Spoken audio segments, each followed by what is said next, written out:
Welcome to the Backseat Thriver podcast. I'm Christina Johnston. And I'm Bridget Kostas. And we really think you guys should listen because we think we're pretty funny. We are pretty funny. Yeah. We're unfiltered. It's real. It's sometimes what you need to hear. Sometimes what you don't. But tune in. Tune in. That was good. That works.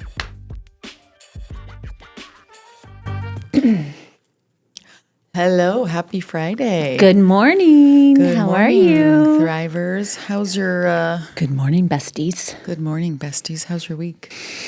It's Friday. It's over. Friday is the best day of the week for the obvious reasons, but because we get to podcast.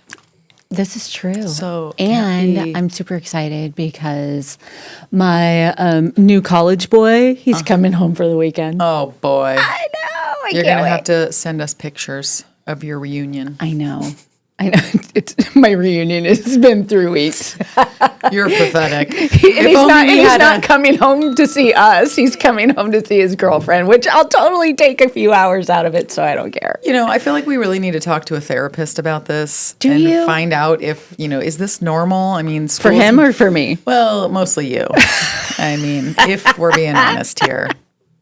Well, what? shall we? We shall. Shall we talk to a therapist? Oh my gosh, let's get a therapist on the line. Let's get a therapist on the line. Oh, wait, she's in the room. What? What? Welcome back, Emily. Guys, this is our first repeat guest. She liked us that much. Yeah. I mean, we had Joe on a couple. He helped Whoa. Just pressure. Oh, pressure. Okay, good. I hope it's pressure. Oh, yeah. So, guys, you'll That recall, we gave her to return? Absolutely. She couldn't say no? Yeah, She felt we didn't bad. allow it. It's not allowed. So we have with us Emily Fenton, LCSW.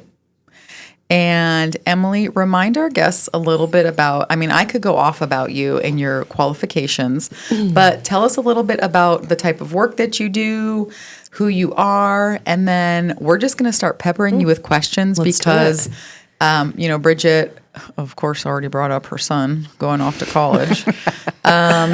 Hey, that's important. It is important. Yeah. See, Bridget, she already validated you.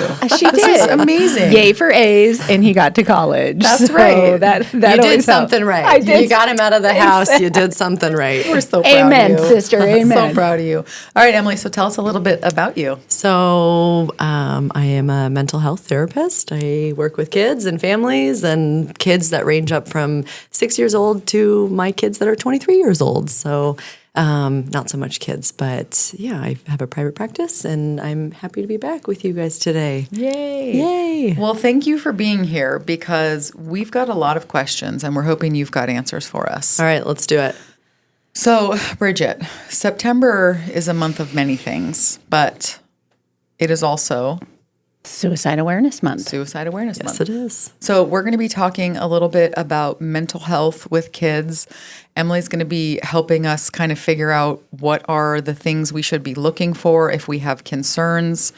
And then I also have a lot of questions just about dealing with kids who have anxiety and sort of this day and age, what that looks like and how we're helping set our kids up for success. And then we're also going to talk about that inner voice that can be so freaking mean sometimes.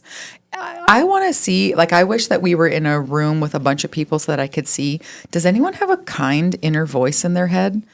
Is yours always telling you what a fat piece of crap you are? No, but it's always telling me that there's somebody out to get me. Watch out. Get Which your is also Kubaton. mean as well. Get your Kubaton. Get your Kubaton. Somebody's about to get you. Hide your purse. But happening. I do have my little inner fat girl. She's always telling me yeah, get that extra slice of pizza. You know what? She sounds wise. Get it, girl. You should stop by Taco Bell today. So She sounds great. She sounds great. I want her. She is great. Okay, so true story. So talking about our inner fat girl. So I had not had Taco Bell in probably, gosh, I could easily say like 10 years. Good. It's been like 10 years. Okay.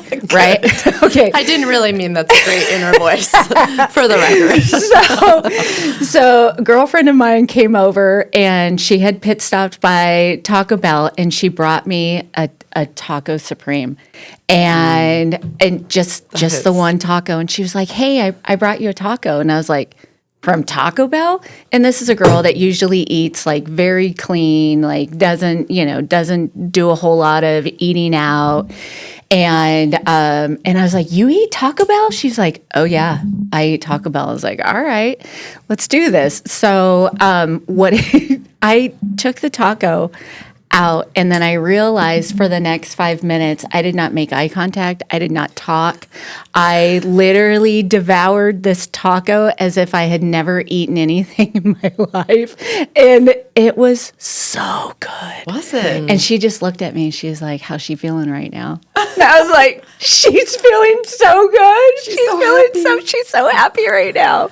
But it was like, and I told my husband about it. I was like, when was the last time you had a Taco Supreme? He's like, God, it's been years. Good. I was like, yeah. Well, my kids Uber Taco Bell all the time at like 2 o'clock in the morning. And I'm like, wise choice. Wise choice. I know what you're up to. I now get it. That's the funny. Taco Supreme. Tell me you're drunk without telling me you're drunk. There you go. Checking the Uber log. Yeah. All right. So let's get into it. Let's get into the real stuff. All right. Well, we'll just leave that up. I'll just hold it like this the whole time. All right. We'll just hold that up. All right. So just put it like this. There you go. All right. So, Emily, September, Suicide Awareness Month. Let us in on what are the things we should be paying attention to. I think one of the things parents struggle with a lot is how do you actually recognize when your child is in crisis? I know for myself, my kid will say or do stuff and I'm like, oh my gosh, he's just being dramatic or whatever. How do you know when this is real? What should we be doing? It's really hard because I work with a lot of families and a lot of times parents come at me with these really concerning questions where my kid brought up something or is this for shock value or is this real? And it's really hard to know what's kind of that difference and do I minimize this? Do I give it too much attention, not enough attention? And what I always encourage parents when it comes to safety, when it comes to suicidal ideations, anything like that, you want to be a part of that conversation. You do not want your kid to be having those internal thoughts and beliefs by themselves. You want to be able to add in some of your influence and some of your kind of perspective on this. And then you really want to be able to say, are you okay? Do you need some help? And that's typically what we see with a lot of kids when they're talking about, I'm not feeling really good or something feels off or I'm wanting to hurt myself. And that's amazing if you have a kid that really can talk to you about that, because whether it's for attention or not, they're wanting to bring that into your kind of scope, into your, your sort of awareness that like something feels off. So what I recommend that parents do is you want to just pay attention to signs. And is there anything that you've noticed your kid is doing differently lately? Are they isolating more? Are they being by themselves? Are they being excluded from friends? Are they not wanting to get out of bed? You want to pay attention and be aware of signs and symptoms of depression and, anxiety, obviously. And then you want to just try to be able to pay attention to that and talk to your kid about it and say, hey, I've noticed that you seem like you're isolating a little bit more, or I noticed that your friend Joe's not coming around. Is everything going okay? Try to do some of those check-ins, and they might shut you down and say, I don't want to talk to you about this. And you just say, okay, I'm here if you change your mind. So those are really nice statements to keep reminding your kid, I'm here if you need me. It gives them that sense of control, but it also lets them know I see you. And when you're ready, let me know. And so if you have a kid that is bringing up suicide to you or saying, hey, I feel like hurting myself or killing myself, it's really important to be able to have sort of a plan in your pocket of how would we address that. And so a lot of ways, I don't know if I'm just rambling now about this is this, great. but No, this is helpful. a lot of ways that I encourage parents to do that is by, asking if they have a plan, if they have any means, or if there is any intent to actually follow through on that. And then if they're really serious about it, you can say, do we need to talk to a professional or a provider? And then, making sure that you can kind of monitor that yourself. And I'm saying let quite a me lot. Yeah, let me jump ask a in. question. I'm going on a because rant. Okay, so when you say things, and I don't know if this, Bridget, we've talked a little bit about is therapy making us sicker, and I think that's like a whole other rabbit hole we'll go down another time. But what you just said, I want you to clarify, because to me, I think that would make me nervous, being like, okay, do you have a plan? Like, Yeah. you're asking, do you have a plan? What would you do? All of these things. That's not planting a seed and like making the kid think more about it and going, oh, well, shoot, maybe I wasn't serious, but she's asking me, how would I do it? That makes me so nervous. Yeah, and let me back up, because you're right. Thank you for bringing that back up, because that is really sort of, kind of next steps with that. But if you have a kid that's talking to you about wanting to hurt themselves, you want to just start. Sorry, I'm totally losing my train of thought on this. Because I want to react. Yeah. And I think if and I'm blessed to say that none of my children have come to me with that type of commentary or concern, but I feel that I would react. I feel that it would be like, oh my God, why would you say that? Oh my gosh, why are you thinking this way? What did I do? What happened? What's going on in your life? And I don't know if I could be as calm as to quietly be like, okay, let's talk about this. I'd be like, what? Tell me more. Yes, because your thank heart you. There drops it is. in your stomach. It does drop. And then what ends up happening is we end up wanting to instantly control that narrative for your kids, saying, do not think about this. This is really scary. This is really serious. Don't say that unless you mean it. Yeah. Why would you say that? So we instantly want to go in as parent mode and just make sure that, shut that out of your head. You don't need to be thinking about that. That's not what our family does, or that's really scary. That's selfish. And then guess what your kid does? They go, oh, okay, I can't talk to mom about this. And then all of a sudden they start to internalize these thoughts and these beliefs. And so what I talk to parents about is you want to be a part of that conversation again, because whether or not you're a part of it, your kid is a part of it. They're thinking about it. They're internalizing something feels off. I don't feel safe. And who do I talk to about it? Yeah. So if you jump in and minimize and say, don't think about that, or you shut that down, they're going to say, okay, mom or dad is not safe to talk to you about this. Yeah. And then guess what they're going to do? They're going to go online, or they're going to talk to, ChatGPT or AI, or talk to somebody else that also feels that way. And then they're going to share, which is okay. The connection part is really important for them to be heard. But as a parent, you want to be a part of that conversation. You do not want your kids sitting alone in their room, bed rotting all day, thinking about these thoughts. You want to be a part of that. And I think too, Emma, you see story after story after story of parents commenting, I had no idea.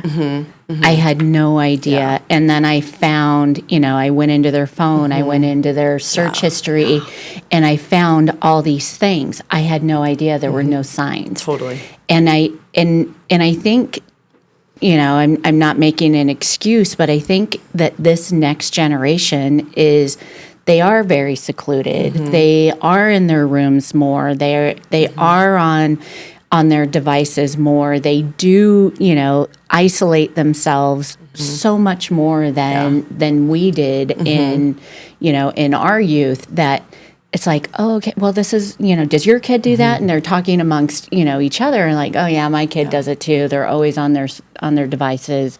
They're always on social media. They're always, doing whatever digitally.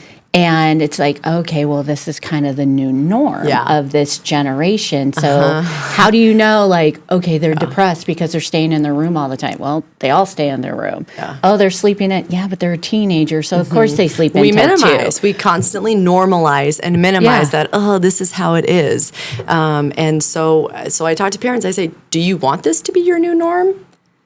Like, no. Do you want your kid to be on their phone for 8 hours a day because all their friends are, And so there is, the pendulum, I think, is swinging a bit, because I think more parents are saying, hey, this isn't right. We don't like this. But how do we steer into it, or how do you steer away? And I say it's all about balance. I don't want you to steer away from it because it's not going anywhere. Technology is not going anywhere. Social media is not going anywhere. And so we need to educate our kids. We need to be a part of that influence. Again, you cannot control your kid. Your job is not to control your kid. It is to influence your kid and be a part of these conversations and help them be aware of how do you feel when you sit on social media for 5 hours a day? How do you feel when you're not doing stuff? And to also, as a parent, it is your job to say, this isn't what I want for you. And so we are going to get up on the weekend and we are going to go and run some errands and go to the grocery store because these are normal things that you need to do. This is like the daily stuff that you want your kid to learn also, because when they become an independent adult, they're going to need to know how to go to the grocery store and how to order at a restaurant. And we do so much of this for them. We cater so much. And there is a lot of conversations around, am I enabling my kid too much? Are they developing this helplessness? 100%. Yes, it's so hard to know. 100%. They're really anxious. They don't like doing this. And I'm like, I'm a It's mental such a health professional. I don't care that your kid is anxious about this. Do it. It's the grocery It's store. not going anywhere. It's a fight. It's Yeah. easier for me to do it Yep. than to teach them. Yeah. It's easier for me to do it than Yeah. to constantly remind them. I'm just going to let them be. And this is where we say balance. Yeah. You know? I was talking to my son. Is balance more like choose your battle? Balance when you say is that? more I of, don't know. it's not necessarily choosing the battle. It's having conversations ahead of time saying, this is the expectation. We're going to do this. Where do you see yourself being able to fit into this? Where do you see yourself being able to order and advocate for yourself and walk into into Starbucks and get your own drink versus me doing it? And then it is a little bit of picking and choosing that battle. If your kid's refusing, that's where you need to say, okay, I'm out then. I'm not helping you by doing everything for you. And it is just, it's a mild example. When I was talking to my son yesterday, I was like, you've been in college for 3 weeks. Have you done your laundry? He was like, I did it twice already. I was like, oh, Amazing. and he was like, oh, and by the way, he goes, both of the laundry units on our floor are broken. I was like, why? What happened? He was like, one flooded and the other one caught on fire because they didn't remove the lint tray.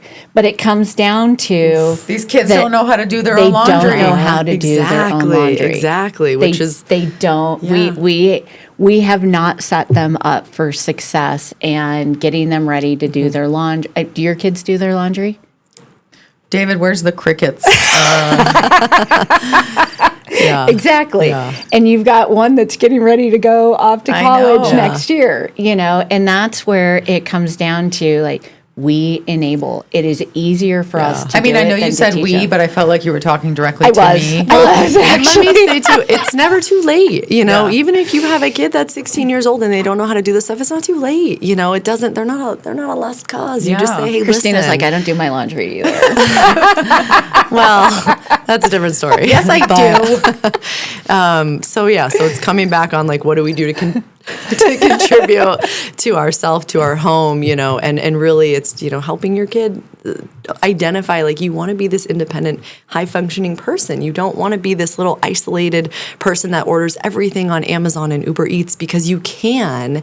It doesn't necessarily mean that you should. And, what if one day your phone, internet, your battery's dead, God Right. forbid. And What will And you're happen? screwed, Yeah. So Well, you said something earlier that I thought was, I felt really proud of myself because that it is one of the rules that we currently have in our house. And I was like, oh my gosh, I'm doing one thing right.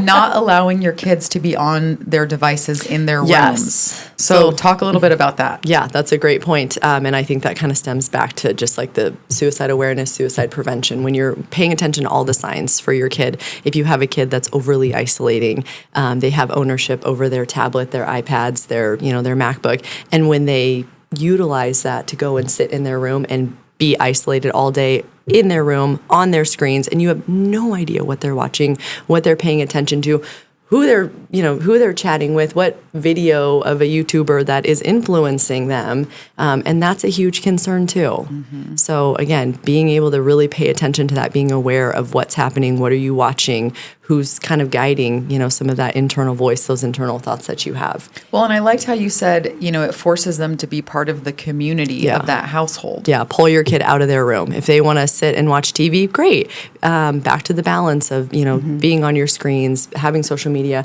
do all of that outside of the bedroom. Find spaces in the living room, set up an old desktop, in the Shared playroom, space. whatever it is, but be able to walk by, be able to, kind of hear a little bit. It doesn't mean you need to sit there and eavesdrop and, I want your kids to have privacy, and I know parents want that too, but it's paying attention to that. If you let your kid go for 6 hours in their room all day, what are they watching? What are they doing? That's so true. And I think we had, so between our 4 kids, we had the gaming station in the living room. As annoying as it was to not have, all right, kids over here, and then we can watch a show. If they wanted a game, it was on, and we didn't allow headsets because we wanted to hear. Because now in this new age of online gaming, and they're in these forums together. There are grown adults playing these games with your 10, 12-year-old, and the language that happens in that space is unbelievable. But to that point, if you're letting your 10-year-old play, an 18-plus shooter game that is really meant for adults, they're okay. You're kind of setting That's a risk you're willing to take. Exactly. You're not setting yourself up for success. But in our house, we had, all right, no headphones on the video games because 1, I want to see what you're playing. 2, I want to hear the conversations that you're having and whether or not this is appropriate. And then we had, until they were older, it was a no closed door policy. You're not allowed to close your door and lock yourself in your room. If you want to be in your room, that's one thing, but you're going to leave the door open because I want line of sight of what are you watching? What are you doing? And I emphasize this to parents all the time because they're like, well, they already have all of this. They already do all of this. It's already the expectation. They're gonna find a way. And I just say, okay, change it. Right? I know it's easier said than done. I get that. And then parents look at me and they go, well, my kid's going to fight with me. It's going to be awful. And I go, okay, that's fine. Let's push through that. And here's all the tools that I can give you to help you push through that. You have conversations ahead of time. You reset expectations. You reset boundaries. You reset limits. It's hard. And I tell everybody it's going to get worse before it gets better. But once you're on the other side of it, it's going to be better. And when things are better for your kid, when they feel better at home, your relationship is better with your kid. And that, at the end of the day, is really what you want. You want to have a healthy relationship with your kid. You want to have an open door policy. You want them to talk to you. If they're having a hard time thinking about hurting themselves, you want them to be able to talk to you about that. Okay, so you've said a couple of things. One of them is, I assume, completely out of your wheelhouse, but I just want to ask it anyways in light of all of the shootings there's been just so much violence right now. So when we're talking about shooter games, do you think some of the warning signs that you talked about of just being aware of what your kid's watching, doing, all of those things that potentially applies to a kid with depression, do you think that also applies to a kid who might be up to something, who might be thinking about doing a violent act against somebody? Like, are those, I just hate that, this conversation has sparked so many things. I was listening to this big movement on putting bulletproof inserts into kids' backpacks so they can use those as shields. And I'm just feeling sick. Like, is this real? And I was talking to one of my girlfriends and she said, and she's just a couple years younger than me, shocking.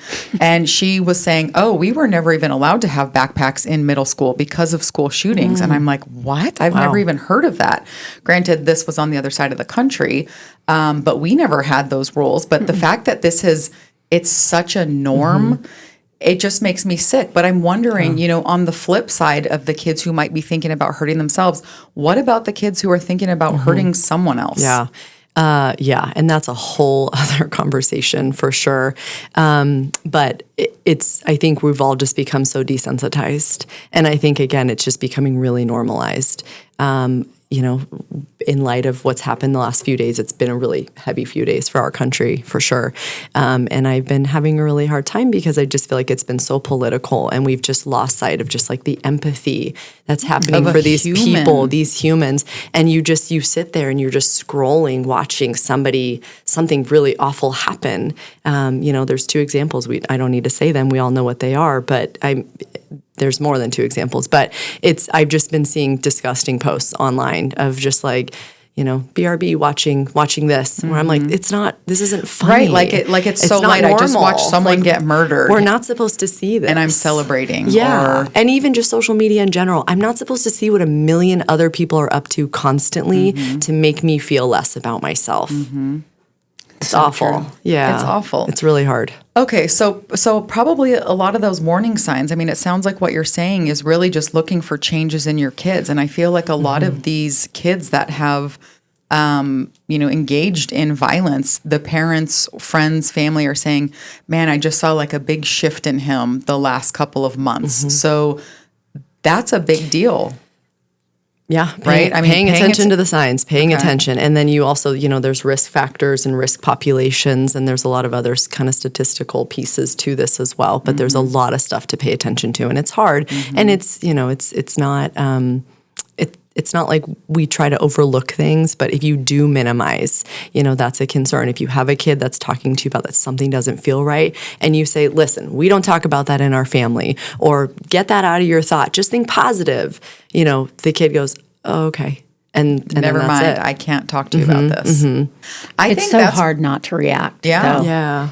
It's so hard not to react. And I think we all, and probably more so, Americans, because of our, constant work life, we don't have that rest. We don't have that good work-life balance.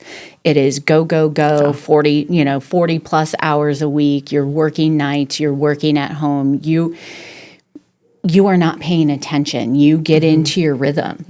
As parents, we get into our rhythm, and we go to work, we come home, your kids come home.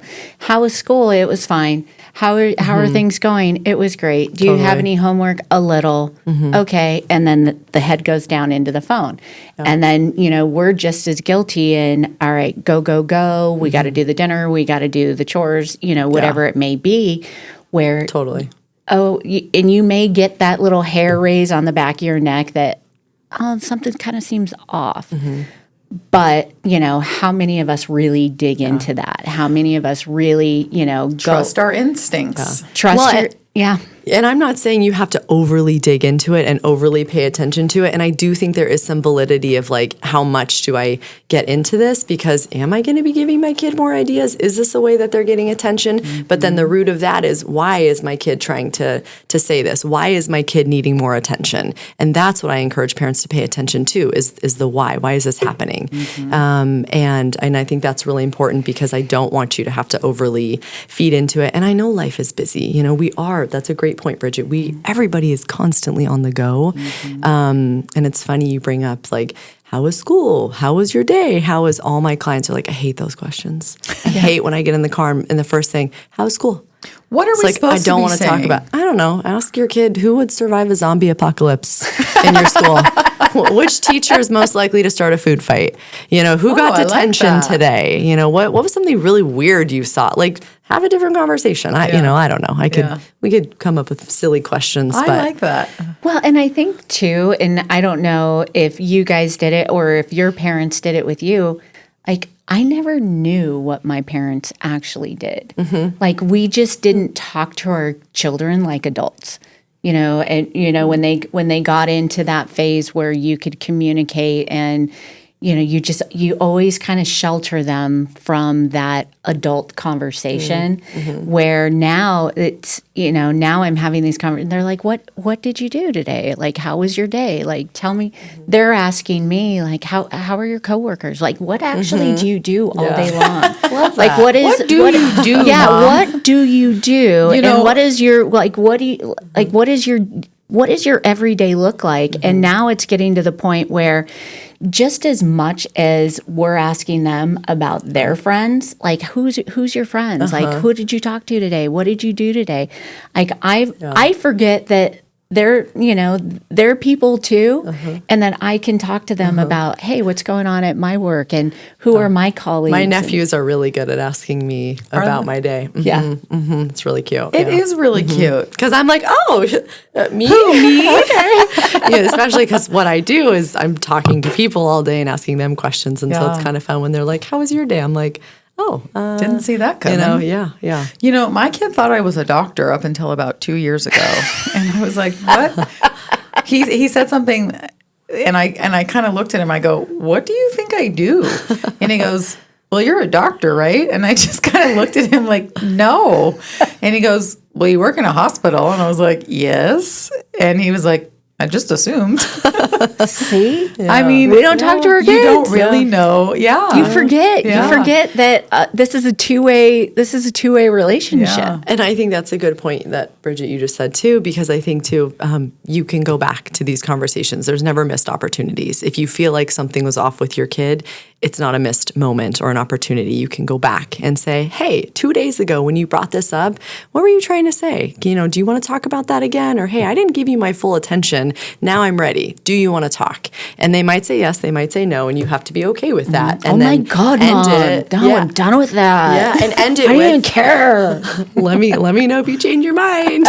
Let me know if you those do care. Those are really good one-liners that I need to commit to memory. I love that, of just what you just said, of like, hey, I wasn't ready to give you my full attention, but now I am. Because that happens, sometimes I'll be in the middle of writing an email and my kid will start talking and I'll be like, hang on, wait, hold on a second. I'm in the middle of something. And then it's like, and I just look at him like, excuse me, I was doing this before you walked in here. Like, I'm not ignoring Which you. is fair, right? Like, we can't drop everything all the time. Yes. And this is, I love the conversation about enabling our kids and setting them up for success, because often I'm looking at my kid and I think that I'm a pretty strict parent.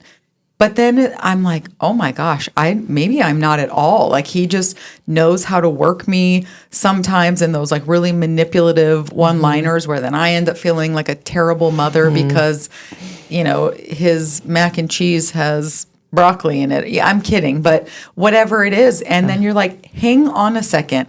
We are the adults. We are the parents. Right. We are in charge. And I was about to be like, not you. And I know it's the new way is more just like, it is, your job is not to control your kids. It's to influence them. I love that line. Yeah. And I don't think that we need to have this new way of being overly gentle all the time. I think, we need to be able to validate your kids and have conversations, but you need to have firm boundaries. And if you're in the middle of doing something and your kid's interrupting you, I think it's absolutely okay to say, I'm not ready right now. I'll let you know. You're setting that boundary. And it's the same for your kid. If they're in the middle of playing a game, working on homework, studying, I don't want to just make them stop what they're doing. It's, hey, let me know when you're ready. That's a boundary. The gentle, and I think that's a big part of it. Like this new gentle parenting. It's bullshit. A lot of it I think is bullshit.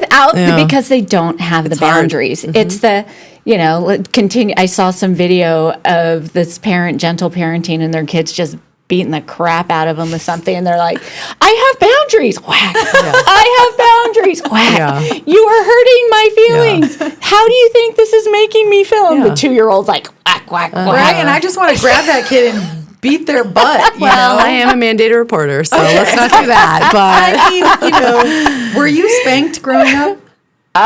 No, I was a good kid. Oh, shut up. No, I swear. I will call your mom right now. That is a lie. I didn't get spanked. I got grounded. Okay, well, maybe you should have got spanked. Yeah. I didn't need like the firm hand in order to make things happen. I don't the think face we need and the voice. What is your opinion on spanking? The face and the voice. Yeah, the mom voice. The mom voice, the mom look. Yeah. What do you think? I mean, am I going to spank my kids? No. Okay. Are you sure? Yeah. I mean, have they got to the point where you really are just like, I can't take where it you just anymore? Postpartum. You raise the hand and stop. Postpartum is real. But yeah, I mean, there are times I am like, man, like I'm the therapist and I'm having a really hard time right now. But that's what I do with my inner voice is I say, they're not giving me a hard time, they're having a hard time. And how do I regulate myself? How do I keep myself calm? And I do my best. And I'm human, and there are times I lose it. And, and I walk away, and I'm really good at repairing. That is a strength of mine. I'm very good at repairing with my husband, with my kids, with my friends. I can own it, I've known some kids of therapists and pastors, and they're kind of the craziest. I'm just saying. I'm just kidding. The pastors, that is true. The pastor kids. I think that one's true. I got a 3-year-old and a 1-year-old. So you've got some talk time to them in 10 years, but I'm doing what I can right now. I'm working my best. I'm trying. Gentle parenting with boundaries. Yeah. If you're going to gentle parent, make sure you have good boundaries.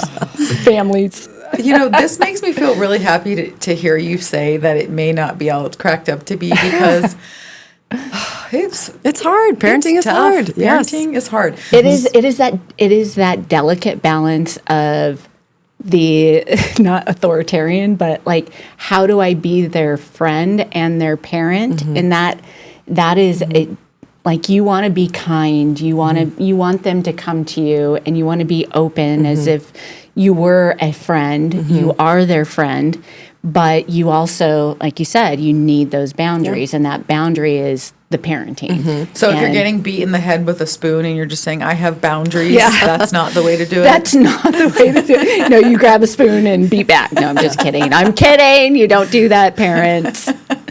But you want to. In your head, you really want to. Let me just look the other way. Yeah, right. All right, so I think you had a perfect segue into something that I think we should get into. I think we should take a quick commercial break, and then when we come back, I want to talk a little bit about that inner voice. And so when you talk, like, I love that you're just able to say, hey, that's a strength of mine, and there has to be some part of that inner voice that is helping you to actually feel that. And so I want to talk a little bit about how do we change the tune of that voice, because sometimes that voice can be your worst enemy. And how do we make it our greatest fan? Yep. Love it. All right, let's do it. Quick break. On Backseat Thriver, we dive into the messy, meaningful moments of life, especially parenting and mental health, because raising kids today takes more than love. It takes support, insight, and sometimes a little help. That's where LNC Therapy makes a difference. A compassionate mental health private practice proudly serving the Tucson community. They specialize in supporting children, teens, and young adults through challenges like depression, anxiety, ADHD, anger management, grief, and more. With a team of experienced, heart-forward therapists, LNC Therapy offers personalized care that meets your family where they are, whether that's in person or via telehealth, because every young mind deserves a safe space to grow. LNC Therapy, supporting Tucson families one session at a time. Visit them at 7493 North Oracle Road, Suite 135. Or reach out and visit them on their website at hello@lndtherapy.com. Now accepting new clients.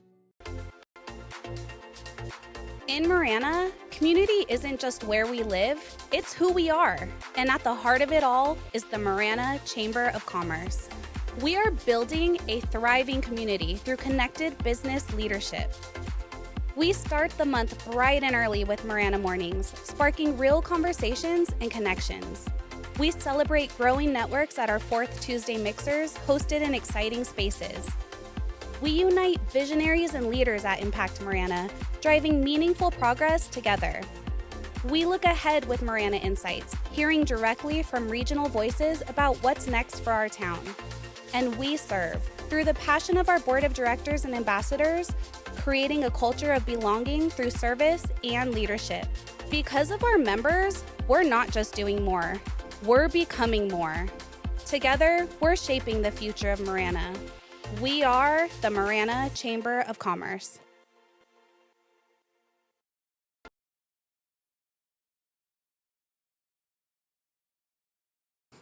We were just, now I want some shrimp, because we were talking about your Forrest Gump voice. Okay, so. Jenny. Okay, so let's go back to that inner voice. So, Emily, give us what is normal? I mean, is it normal to be so critical of yourself? Or when would you tell someone, like, you really need to change that inner voice? Because you've talked a lot about balance, and it's not realistic that somebody's inner voice is just going to be kind all the time. Totally. So what can we do? Well, and my question, what you just said, like, when is it normal? I would ask you, what do you think? What do you think? How many times the word How many normal? times a day do you think he eats, Buck?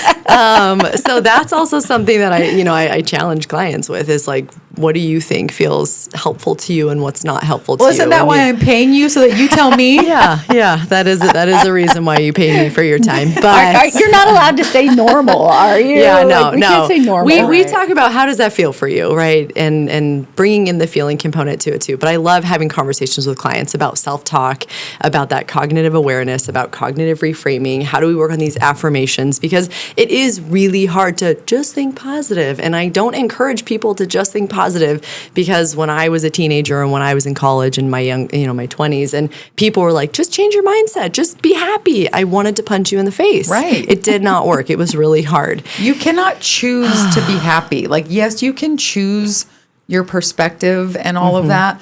But I think telling somebody who is inherently sad, just choose happiness is like, It's hard.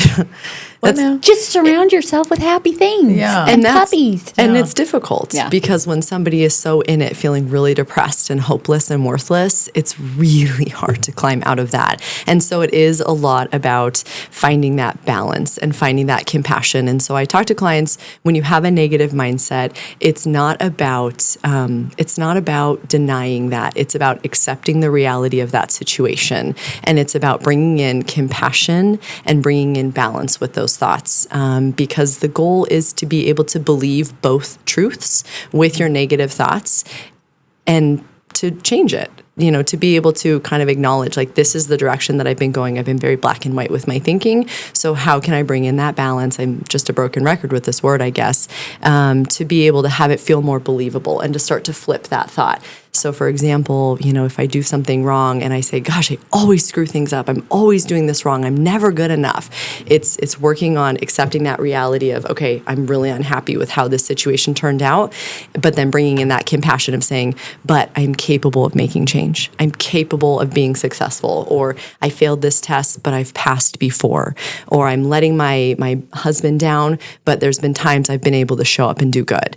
And so it's just being able to kind of acknowledge and accept that this situation happened, but here's what I'm going to do to be a little bit nicer and kinder to myself. And it takes a lot of practice.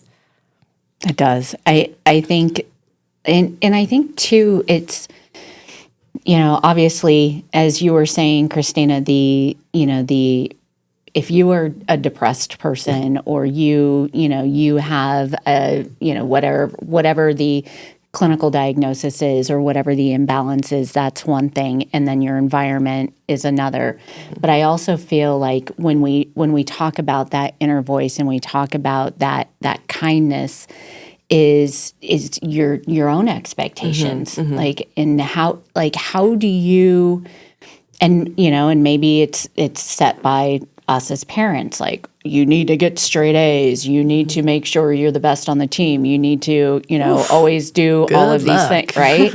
But it's, do we ingrain those types of behaviors in our children? So now our children are like, I need to be the best, I need to, a B is not acceptable, and and then now they have this increased anxiety, and they have this performance, like, what? Yeah. And then you call me. And exactly. Yeah. But it is, and I feel like this generation is becoming so much more anxious. So much more anxious. And I mean, is there Do you anything? think it's just the generation of kids, or do you think it's everyone? I think everyone, but I am seeing it more in our children than I ever did before.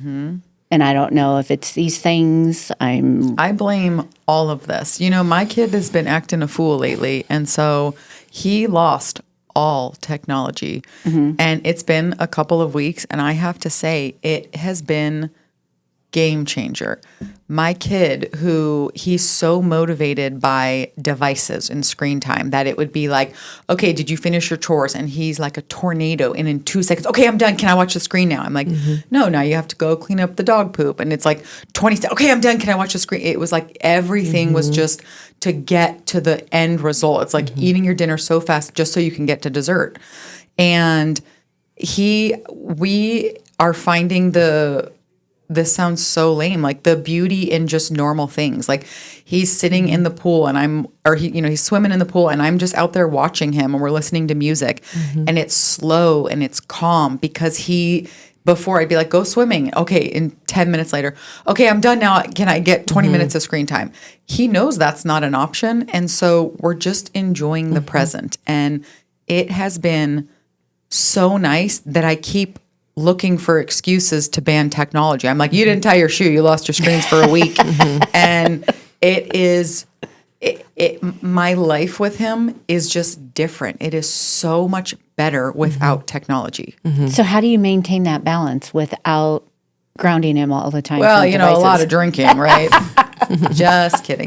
That's what I think is hard, right? Because I know this is not a forever thing. Right. You know, I can't take it away from him forever. And as you said, it's not going anywhere.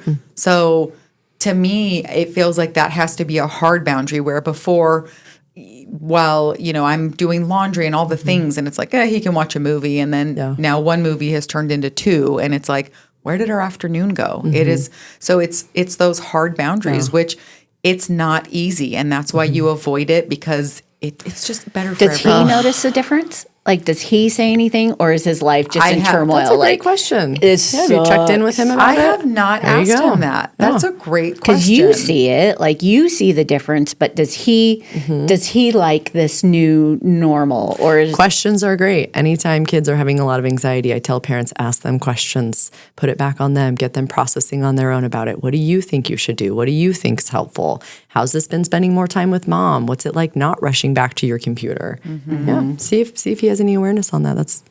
I like that. Yeah. I think we as parents, we forget to ask the questions, or we're afraid to ask the wrong ones, or I don't know. I think there's It is. I am afraid to ask the wrong questions. Why? Because sometimes it feels like the results could be catastrophic or something. Or did I just plant a seed that I didn't mean to plant by asking that question? Or asking him about his 6th grade girlfriend. I'm like, by asking that, now is he going to think like he needs to put more effort and energy, where I'm like, you're 11, kid. Like you don't get to have a girlfriend right now. Focus on school. But by asking about it, is he now like, oh yeah, her, I should go take her to the movies or whatever. I mean, maybe yes and no. It's all a spectrum. It's all going to decide how you want that narrative and those conversations to go. But I never think there's anything wrong with asking those questions, being a part of the conversation. You want your kid to talk to you. You want to build that relationship with your kid. You circle back on things. And a lot of times parents are like, every time I ask my kid questions, they yell at me or I'm on eggshells about it or I don't want to talk about it. And then I just say, that's up to you. Whatever your family values, whatever your dynamic is, that's okay. I'm not here to criticize any of it, whatever feels comfortable and safe for you guys. But if there's questions you're not wanting to ask because you're scared to plant that seed, I always say, why are you scared to ask that? Why are you scared to plant that seed? And typically it's because, well, maybe they're already thinking of it and I don't want that seed to grow. And it's like, again, you want to be a part of that. If there's a little seed growing about something, or if they're wondering, do I need to have straight A's to get into college? Do I need to be putting all of my effort into my girlfriend? My friend isn't talking to me. What does this mean? Like you want to be there for them. You want to be able to show up and talk about situations you experienced and times you felt. You want to normalize. It's okay to feel stressed and worried about this. Here's how we can help. Here's how we can problem solve together. And they might say no and not want your help. And then you say, okay, let me know if you change your mind. I'm here. That's so good. And That is good. And I think, as parents, we're not as honest with them about our experiences because, oh my God, if I let them know what I did, I'm condoning it for them. So one of the things that we used to do was, so I had a friend. I had this friend in high school that did X, Y, and Z. They're like, right, and Mom. here's what they learned from it. They told me this later on in life that this is, maybe you should take that advice. Yeah, so it was Real life always, examples are great. Real life examples are it brings so a lot of good. awareness. Yeah. And I think I know I did it. I used to ask yes or no response questions. Totally. And then I'd get pissed off if they gave me a yes or no. And I'm like, well, then why the hell do I keep asking these questions that are the response could be yes or no. They're not going to, so mom, so this is what I did today, and this is exactly how the quest went, and the quest, yeah, the quest. This is my kids are very medieval. Are they? That just means they're weird. You know what? Quit judging my children, Christina. Oh, look, but it is. It's the, you can't expect your kids to give you like this very detailed response when you gave them the option to answer yes or no. And when you are able to be a part of those conversations too and giving those real life examples, you normalize, your failures. You normalize times that you made mistakes or times you got in trouble with your parents and what that was like. And then your kid kind of sees you in a different light of being like, oh, so I don't need to be perfect, or, oh, you're not going to be mad about this. Bridget, you got a long list to share with them. Do they know about all your shenanigans? They're almost all adults. Almost. Actually, they are all adults. They're all over 18. Does that mean everything comes out? Well, if they want to listen to the podcast, they'll hear a lot. Do they know about Bridget being grounded for her entire high school career? They do know. That they do know. They figured that one out early. And they all became very honest children after that. Like, just be honest with me. Just let me know. Yeah.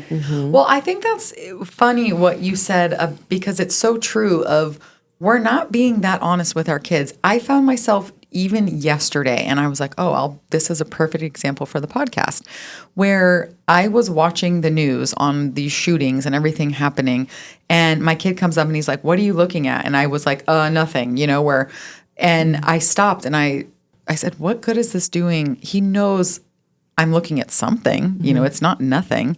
And does that allow him to have that same nothing, So I said, I'm reading the news on all of these awful things that are happening. And then he started asking questions, and we had sort of a long conversation about it. And, he ended up watching a little bit of news on the TV with me, and it was a conversation starter. Yeah. And I think that as parents, we're so afraid to plant these seeds of ugliness. I don't want my child to know that people out there murder people. Well, for God's sakes, he's doing active shooter drills in school. Why wouldn't I be having these honest conversations with him? And that's a great question. Why wouldn't I have this honest conversation? If my kid doesn't feel well mentally, physically, emotionally, why wouldn't I ask? Why wouldn't I try to be a part of that? So I love that, being a part of these conversations with your kids. And our kids are tougher than we think they are, right? They can 100%. They can handle, because they probably already know these things, these conversations, these things we're scared to bring up. They're already talking about it. They're talking about it with their friends at school who are sharing their examples, their ideas, their beliefs from their parents and from their families. And what if your family values don't align with that family's value? And then that's what your kid is hearing, which is fine. Everybody has different beliefs and value systems at home. That's totally fine. But that's that influence. Yeah. Yeah. And it is really sad that we're just desensitizing our kids to shooters and, shootings. And the example you brought up about the bulletproof shields and backpacks, I've been seeing that around on school supplies list. Mom on social media talked about how that was part of her kid's school supply list. That is so sad. And they showed a video of the mom doing, quote unquote drills with the kid at home.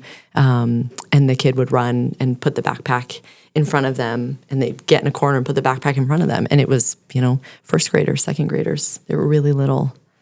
Yeah.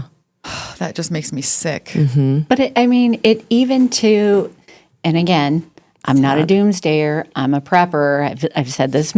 I've said this many times. But even dropping dropping my kid. That I am not. Dropping my kid off at college. There's one way in, one way out of town. Hey, you're in a mountain town. If this mountain catches on fire and you can't go that way, you go this way. Even the littlest things like that. We prepare ourselves for all the things, but the fact that our children, we hid under a desk because of atomic bomb attack, right? Is that what they did in the 1960s? When you hear the sirens, get under your desk, children. Yeah. That's what we did. But now it's different conversations. It's so different, and it's scary. It's scary for us as adults, and our kids are growing up in this quote unquote normalcy of this new society. And do we just active need to shooter accept drills. that? Like, do we just, is the sooner that we embrace the fact that that a bulletproof shield is going to be on our school supply list, the better that we'll be? The more that we accept it. I mean, just as you said, social media is not going anywhere. Yeah. School shootings sure as hell aren't going anywhere. Yeah. My brother was telling me that he had brought up an example of how my 3-year-old should start being able to know how to use a tablet. And I was like, absolutely not. And he was like, this is going to be what, is going to be in schools in 10 years. They're not going to be writing anymore. And I was like, oh, I hope that's not the case. But do we need to accept it? It's what your family values, what your beliefs are, what you want for your kid. I mean, it's, I guess, not what you want, because nobody really wants to have to do any of this, but it's just accepting it. You either get on board or not, but it's be a part of that conversation. I love being a part of the conversation is something that we have not done enough of. And, we expect the schools to teach our children about this. We expect the schools to, to educate them on, all of the things, whether it's safety, school shooters, sex ed, all of these things. And you realize, like, my kids know so much more. And there's a reason why there was a very famous, are you smarter than a 5th grader? No. You're at that point right now, Christina, where your kid is very, very smart, and you need to harness that relationship and continue that. And it's so hard, because do I think this is creating an anxious generation? I do. I do think a lot of kids are really, really anxious. And I do think there's a lot of extreme irrational beliefs and thoughts. You said you're a prepper, not a doomsday person, which is, great. I love that. And it's just really hard, because I think our kids are just absorbing so much of this. Absolutely. And that's why you work on that voice of saying, what's rational, what's not. We're still learning that as adults. We are. Which is why it's probably so scary to talk to our kids about it. Yeah, when it's something you haven't even mastered. And we don't always model it either. We say, really loudly, like, I'm always late, or that was so stupid, or, I burnt dinner. Like, we're really negative. We're really critical of ourselves too, and our kids soak all that up. So. Mom, you're making me late again. I hate. Did you hear that a lot? Yeah, well, shut up. It's more like... No, I think that's one of the hardest parts about being a parent, is saying things like that. And then when you reflect on your own self as a parent, you're like, oh my gosh, now I see exactly do as I say, where not as I do. Do as I say, not as I do. It's so And hard. you can repair that. Yeah. Talk to him about it. Man, mom's really been rushing you a lot lately. Let's work on this. What do you think would be helpful in the mornings? Here's what I'm going to do. Have conversations about it. All right, why is everyone looking at me about this tardiness thing, okay? I feel like... hey, you've owned it. I don't know how many episodes. Whatever. Yeah, it's what you were doing to get your I'm kid changing ready. my inner voice, and it's telling me that I'm on time. And I'm your outer cool. voice, a.k.a. Bridget, is telling you, get your shit together. There's Yeah, so that's much on right. that inner and outer voice. Right? There's so much external noise that we deal with constantly. Yes, Bridget, you're just external noise.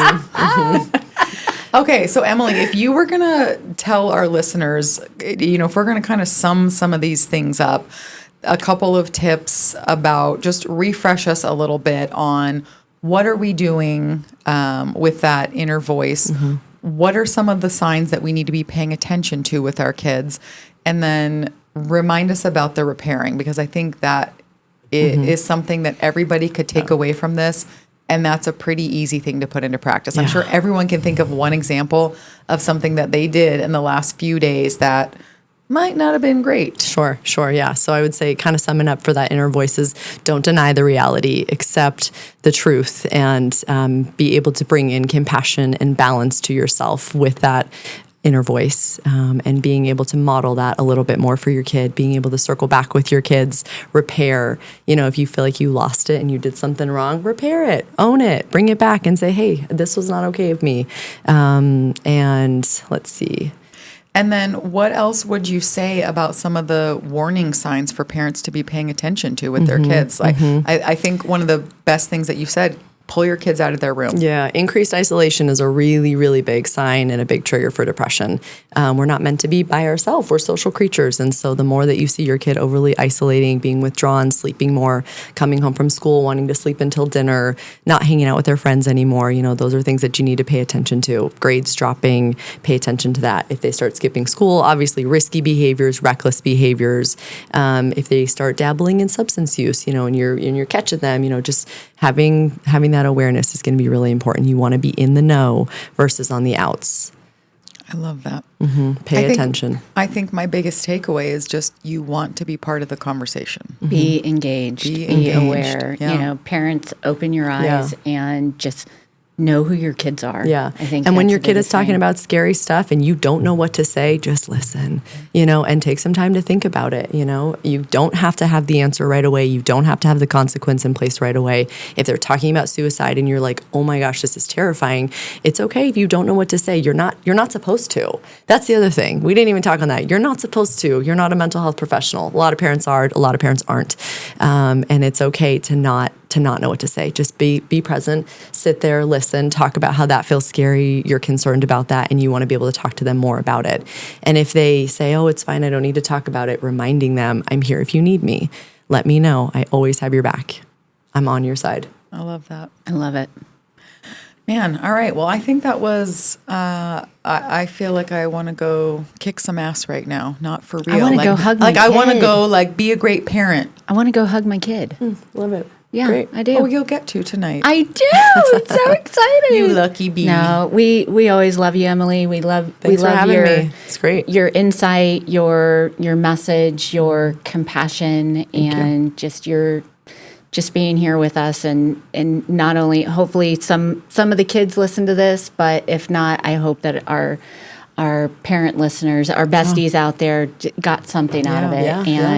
And if something was said that you feel like you need extra support, Emily, tell us where people can I do find a lot you. of parent coaching. I do consultation calls. And you've got a team. I've got a team. I've got my own practice. I've got a team practice now. You can find me at elevatedtherapyaz.com, or our team practice is lnctherapy.com. We're here to help. Okay. So give them a call if you feel like you need some extra support. Thanks again, Emily. Yeah, thank you. All right. See you guys next week. Next week. Bye, Thank you. besties.